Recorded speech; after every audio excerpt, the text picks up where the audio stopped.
Kamusta? Ako po si Jay at maraming salamat sa pagpunta sa ating channel. Ang pagkukwentuhan natin ngayon ay ang top 10 na pinaka nakakatakot na eksena sa Hunter x Hunter.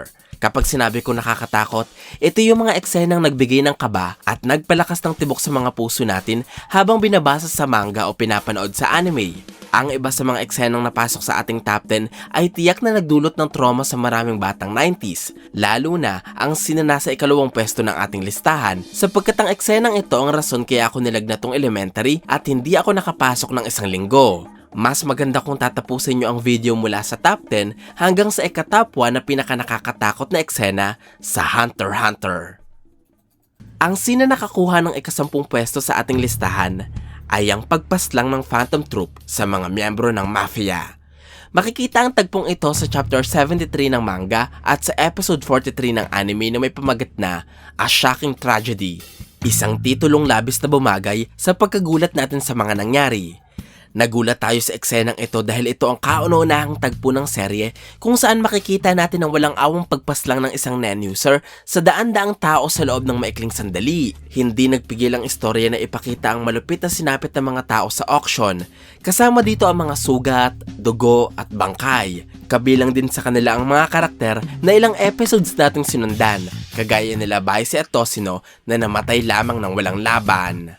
At higit sa lahat, naging nakakatakot ang eksenang ito sapagkat sa unang pagkakataon, ipinakita ng Hunter x Hunter ang lakas na meron ng Phantom Troop. Naririnig lamang natin ang istorya ng grupo kay Kurapika pero hindi pa malinaw sa atin noon kung ano talaga ang kaya nilang gawin.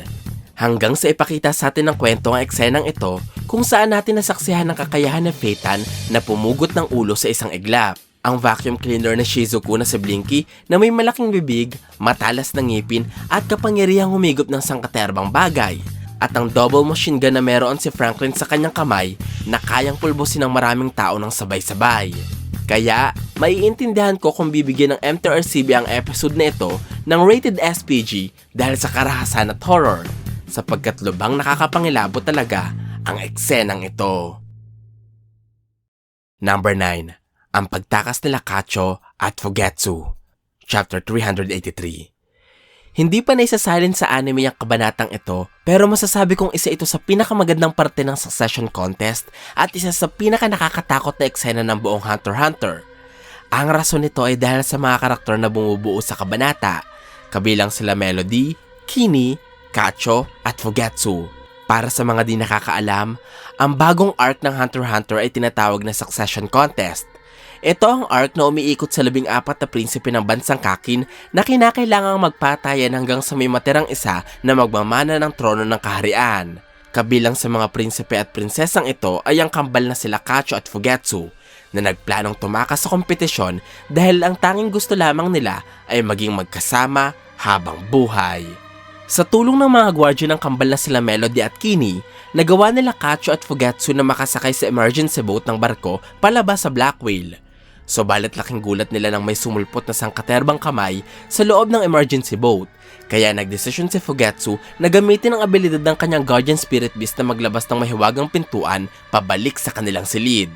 Nagawa ni Fugetsu na unang makapasok, maya-maya ay pumasok na rin si Kacho sa loob at sabay silang bumalik sa kanilang kwarto at magkatabing natulog. Naging nakakatakot ang eksenang ito dahil ipinakita sa huling pahina ng kabanata na hindi pala talaga nakaligtas si Kacho mula sa mga nilalang na umatake sa kanila sa emergency boat.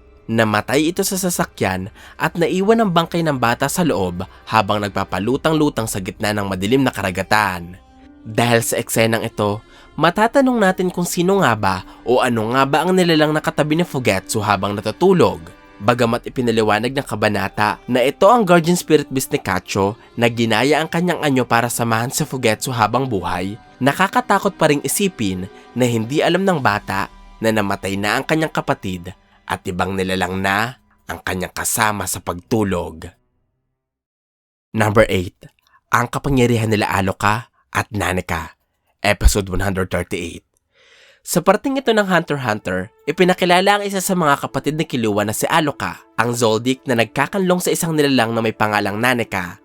Naging nakakatakot ang eksenang ito sapagkat ipinakita sa episode na maging ang mga Zoldyck na binubuo ng mga mapapanganib na assassins ay umiiwas o nag-iingat kay Aloka at Naneka. Dahilan para ikulong nila ito sa isang selyadong silid ng nag-iisa. Bukod dito, dahan-dahan ding nagbalik-tanaw ang kwento sa unang beses ng pagpapakita ni Naneka sa katawan ni Aloka. Nagumpisa ito sa isang napaka-cute na batang gusto lamang magpakarga sa kanyang yaya na si Mitsuba. Itinaas niya ang bata sa ere, subalit nung ibinaba niya na ito, kanyang nasilayan ng malamultong anyo ni Naneka. Ang pagtutok sa itim na mata, ang pagpapakita sa nakakatakot ng ngiti at ang nakakakilabot na tugtog sa eksenang ito ay naglalayon talagang patayuin ang balahibo ng manonood. Higit pa dito, ang pinaka nakakatakot na parte ng pagpapakilala kay Aloka at Naneka sa episode 138 ay ang kabayaran sa paggamit ng kanilang kapangyarihan. Si Naneka ay may kakayahang tumupad ng kahit na anong kahilingan. Bago niya magawa ito, kailangan muna sundin ng isang tao ang 3 utos ni Aloka. Mga utos na kadalasang imposibleng gawin.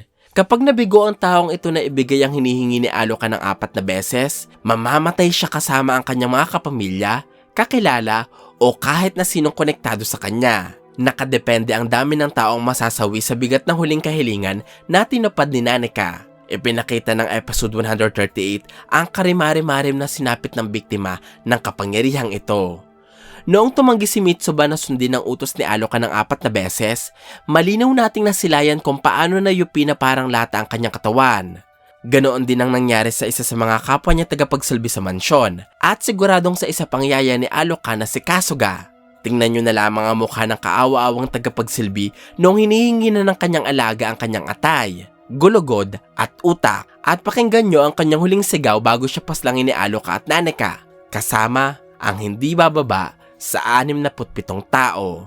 Ang pangyayaring ito ang patunay na dapat palagi nating tinitingnan mabuti ang job description ng trabahong ina-applyan natin.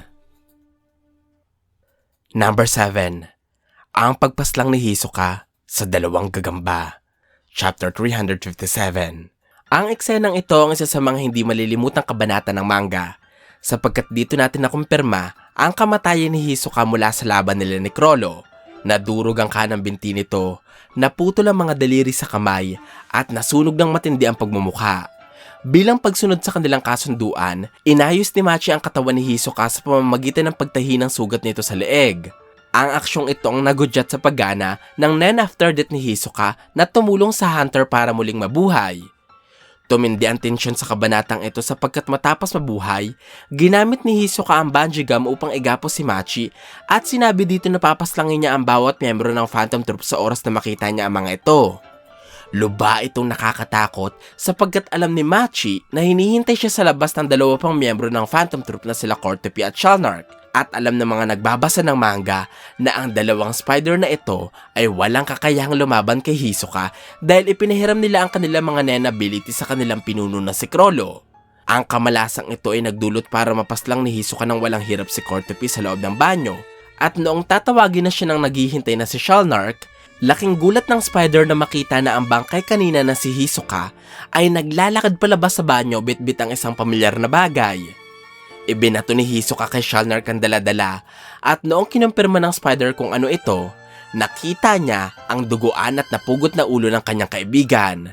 Sinamantala ni Hisoka ang pagkagulat ni Shalnark at binigyan niya ito ng isang matinding atake na pumaslang agad sa binata. Pagkatapos nito, hindi pa nakontento si Hisoka at isinabit ang walang buhay na katawan ni Shalnark sa duyan ng palaruan at ibinagsak ang ulo ni Cortopi sa lupa. Iniwan niya ang mga ito habang unti-unting kinakain ng uwak ang kanilang mga bangkay. Ano nga ba ang mas nakakatakot? Ang makita mo ang pugot na ulo ng iyong kaibigan? Ang makasalubong mo ang namatay mo ng kaaway? O ang mapaslang ng walang kalaban-laban? Number 6. Ang pagkahuli ng spiders kanila Gon at Killua. Episode 49. Nagumpisa ang eksenang ito sa kagustuhan nila Gon, Killua at Leorio na makakalap ng malaking halaga ng pera upang makabili ng console ng Grid Island. Isa sa mga paraang naisip nila ay ang paghuli sa mga miyembro ng Phantom Troop at isuplong ang mga ito sa grupo ng mafia na naghahanap sa mga ito.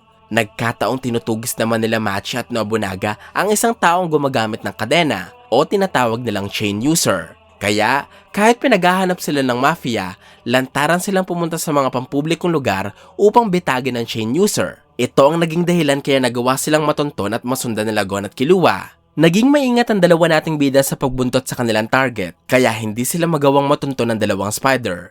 Subalit, nang pumunta na ang mga ito sa bakanting lote na napapagitnaan ng mga abandonadong gusali, nagbago ang ihip ng hangin. Nagtago sila Gon at Killua sa isa sa mga gusali at patuloy na pinagmamasdan ng dalawang spider. Sa parehong pagkakataon na ito, nakatanggap si Nobunaga ng tawag mula kay Finks. Kinamusta nito ang kanyang mga kasamahan, kaya sinabi ni Nobunaga na may sumusunod sa kanila pero hindi nila mahanap kung nasaan. Tinawanan siya ni Finks at sinabing bibigyan niya si Nobunaga ng kaunting tulong. Hindi na pinarinig kung anong sinabi ni Finks. Ang tanging nakita na lamang natin ay ang pagtingin ng mata ni Nobunaga sa pwesto kung saan nagtatago si Gon at Killua. Katulad ng napagkasundoan ng dalawang bata, sinubukan nilang tumakas mula sa kanilang pinagtataguan. Subalit, nasa likuran na pala nila ang dalawa pang miyembro ng Spiders. Ito ay sila Finks at Paco Noda. Hindi alam nila Gon at Killua na habang sinusundan nila ang kanilang mga target, ay binubuntutan din pala sila ng dalawa pang miyembro ng Spiders. Kaya nasukol sila ng mga ito sa kanilang pinagtataguan. Ang eksenang ito ang isa sa pinaka-perpektong halimbawa ng pagbibigay ng kaba sa mga manonood. Sapagkat alam natin na madami pang pagkasanay ang kailangan nila Gon at Killua pagdating sa Nen. Batid na rin natin ang lakas na meron ng mga miyembro ng Spiders at sigurado tayong katapusan na nila Gon at Killua kapag nahuli sila ng Phantom Troop. Habang sinusundan ng dalawang bata ang mga magnanakaw, ay mararamdaman mo ang matinding kaba sa eksena. Habang nagtatago sila Gon at Killua, ay mapapatahimik ka rin sa panonood. At noong nagawa ng Phantom Troop na makita sila, ay makakaramdam ka rin ng takot para sa buhay ng mga bata. Mararamdaman mo ang takot na ito, lalo na noong pinapili ni Nobunaga si Killua. Ito ay kung gusto ba ng mga batang mamatay ngayon o mamaya. Number 5. Ang katawan ni Sarasa, Chapter 397. Ang eksenang ito ay nagmula sa pagbabalik tanaw ng kwento sa pagkabata ng Phantom Troop. Kung kailan, naging matalik nilang kaibigan ng kapwa nila batang si Sarasa sa Meteor City.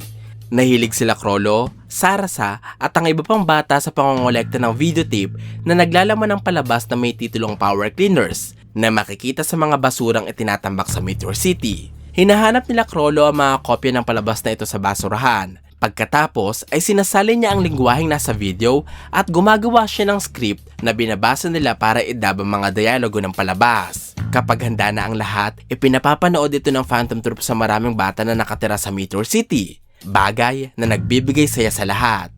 Dulot nito, naisipan ni Saras ang maghanap pa ng mga videotapes ng Power Cleaner sa tambakan. Pero matapos niyang umalis, hindi na siya bumalik. Sa panahong ito, laganap ang pagdukot sa mga mamamayan, lalong-lalo na sa mga bata ng Meteor City. At dahil isa lamang flashback ang kabanatang ito, alam nating lahat na wala si Saras sa kasalukuyan, kaya maiisip agad natin na may mangyayari sa kanya. Hindi tayo nagkamali sa suspetsyang ito, sapagkat matapos ang 2 araw ng pag-alis ni Sarasa, hinanap nila Chrollo ang bata at nakarating sila sa kakuhian kung saan nila nakita ang sako na nakasabit sa malaking puno. Kinuha ni Uvogin at ng iba pa ang sako. Sa pagbukas ni Chrollo nito, tumambad sa kanya ang putol-putol na bangkay ni Sarasa. Mas lalo pang naging nakakapanlumo ang eksenang ito noong malaman natin na bago paslangin, pinahirapan muna ang batang babae, pinaglaruan at binidyuhan siya kaisinilid sa sako. Sobrang nakakapangilabot isipin ang ginawa ng mga kriminal sa katawan ni Sarasa at mas lalong nakakatakot malaman na pagkalipas ng maraming taon, ang mga kaibigang kanyang naiwan ay naging kriminal na rin para mabigyan siya ng sapat na hustisya. Number 4. Ang pagpasok ni Nov sa palasyo, Episode 106. Sa gitna ng pakikipaglaban ng ating mga bida kontra sa mga Chimera Ants, pininsala ni Meruem ang kanyang sarili sa pamamagitan ng pagputol sa kanyang braso. Naging dahilan ito para gamutin siya ni Pito sa tulong ni Dr. Blight. Ngunit, para magamit ito ng lubusan, kinakailangan ni Pito na pahintuin ang N na nagpapalawak sa kanyang pandama at tumutulong sa Royal Guard na mabantayan ang buong kastilyo.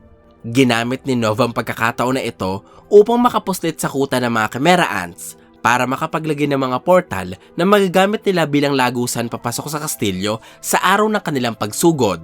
Nagkubli ang hunter sa mga halaman, sa dilim at sa malakas na pagbuhos ng ulan at tumakbo ng napakabilis upang makapasok sa kastilyo.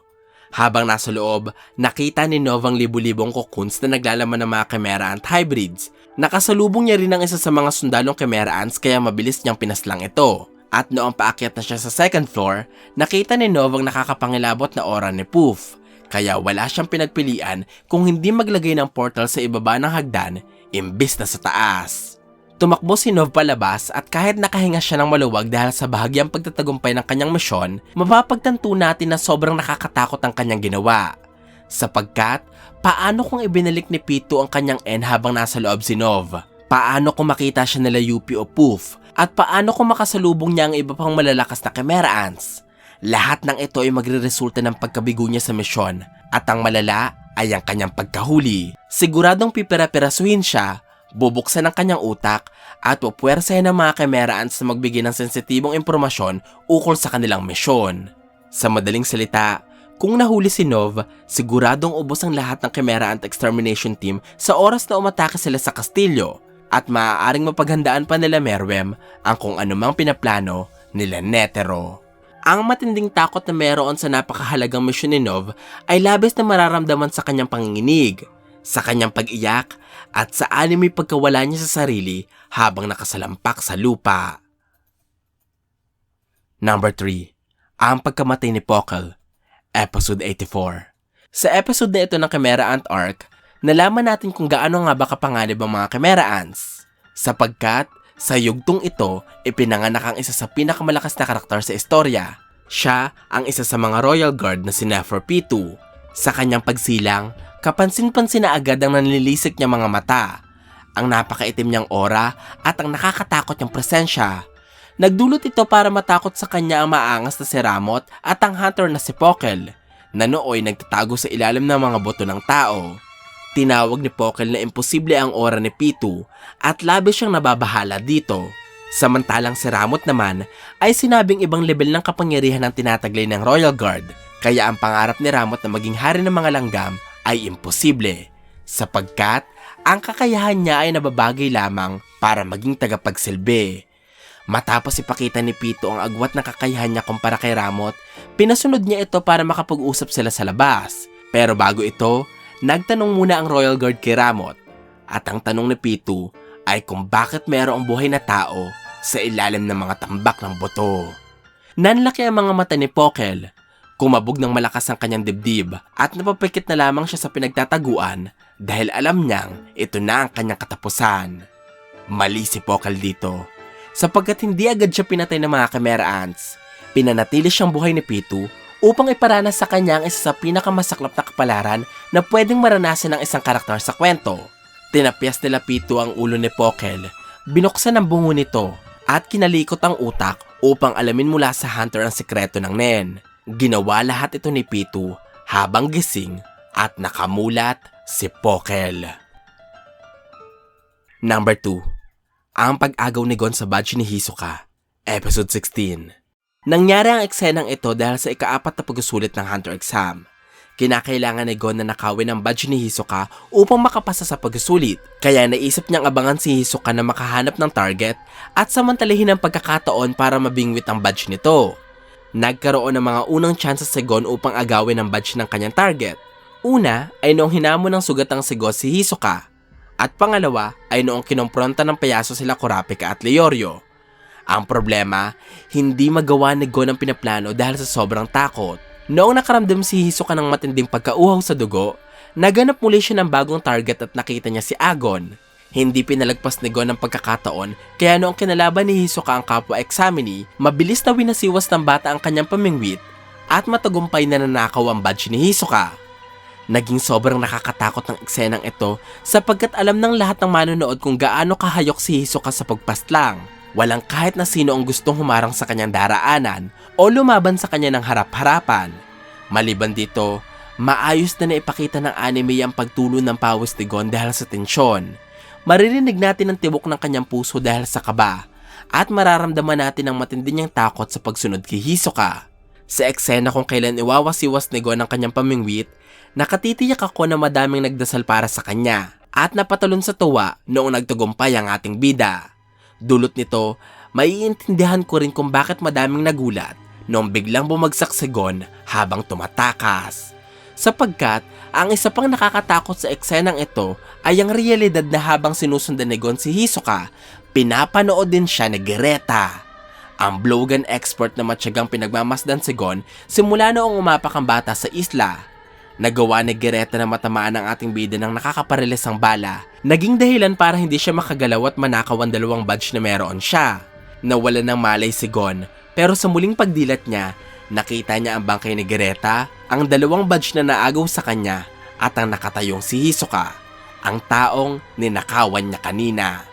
Sa episode na ito, pwede kang kabahan sa pagnanakaw ni Gon ng badge mula kay Hisoka, kilabutan sa tahimik na pag-oobserba ni Greta, o matakot sa paglapit ng isang mamamatay tao sa walang laban nating bida. Number 1. Ang pagkamatay ni Kite, Episode 85. Si Kite, Gon at Killua ang 3 sa pinakamalalakas na karakter na kilala natin sa istorya. Kaya makita silang 3 na magkakasamang nagtungo sa NGL para paslangin ang lahi ng mga Chimera Ants ay nagbigay sa atin ng kumpiyansa na matatapos nila ang misyon. Natalo nila kahit ang maraming Chimera Ants kaya kumbinsido tayo na mananalo sila sa mga susunod na laban. At nakarating sila kahit malapit sa lokasyon kung nasaan ang pugad ng mga Chimera Ants, kaya panatag tayong magtatagumpay talaga sila. Subalit, mali tayo ng akala. Kahalintulad pala ito ng isang kalmadong panahon bago dumating ang matinding bagyo. Sapagkat nagulat tayo nang biglang sinigawan ni Kite ang 2 bata at inutusan ng mga itong tumakbo palayo. Mababakas sa mukha ni Kite ang matinding takot, lalo na noong sinabi niya kanila Gon at Killua na umalis na sa lugar. Subalit, huli na ang lahat sapagkat bago pa man makakilos ang 2 bata, ay dumating na ang kanilang kinatatakutan. Ito ay si Pitu, na nakapagbitaw agad ng malakas na pag-atake at naputol ang kanang braso ni Kite. Matapos lumapag sa harapan ng 3 hunters, ipinakita ni Pitu na nakakakilabot niyang aura, dahilan para maging si Killua ay matakot sa nilalang. Pinilit naman ni Gon na lakasan ng loob niya para makalaban, kaya walang nagawa si Killua kundi patulugin ang kaibigan. Ang aksyong ito ay pinuri ni Kite at inutusan ng batang umalis na sa lugar. Habang bitbit ang walang malay na si Gon, napilitan si Killua na iwan si Kite, kaya kinalaban ng hunter ang Royal Guard ng nag-iisa. Maaaring dahil sa pinsala ni Kite o marahil dulot ng lakas ni Pitu at posibleng resulta ng mga pangyayaring hindi na natin nakita, namatay si Kite sa laban habang si Pitu ay hindi masyadong masugatan. Naging pinakanakakatakot ang eksenang ito dahil sa 3 rason. Una ay dahil ito ang unang beses na nakita natin kung gaano kalakas ang isang Royal Guard, unang beses na nakipaglaban si Pitu at unang beses niyang humarap sa isang malakas na Nen user. Kaya, ang manalo siya sa labang ito ay nagbibigay sa atin ng ideya na mas nakakatakot pa ang haring pinaglilingkuran niya. Pangalawa, namatay si Kite sa laban. Si Kite ay may mahaba ng karanasan sa pagiging hunter, malawak rin ang karanasan niya sa paggamit ng Nen, at tinuruan siya ng isa sa pinakamagaling na Nen user sa buong mundo. Kaya ang hirap paniwalaan na matatalo siya ni Pitu. At ang pangatlong rason kung bakit nakakatakot ang eksenang ito ay sapagkat hindi ito inaasahan ng lahat. Walang nag-akalang mamamatay si Kite ng napakaaga at lalong walang naghangad na humantong siya sa ganitong pagkasawi. Ang nakakatakot pa, noong magising si Gon matapos mawala ng malay, sinabi niya kay Killua ang kanyang paniniwala na buhay pa si Kite at nagtatago. Kahit ang totoo, ay hawak na ni Pitu ang ulo nito. Isa itong nakakatakot na revelasyong hindi malilimutan ng maraming tao. Ito ang top 10 na pinakanakakatakot na eksena sa Hunter x Hunter. Alam ko ang istoryang nalikha ni Togashi ay punong-puno ng mga pambihirang kaganapan na nagpagulat at nagpakaba sa atin. Kung sa tingin nyo ay may hindi ako nasama o nakalimutang eksena na dapat ay kabilang sa ating top 10, maaari kayong mag-iwan ng komento sa ibaba. Maraming salamat po sa inyong pagsuporta sa ating channel. Ako po si J.E. Hanggang sa muli!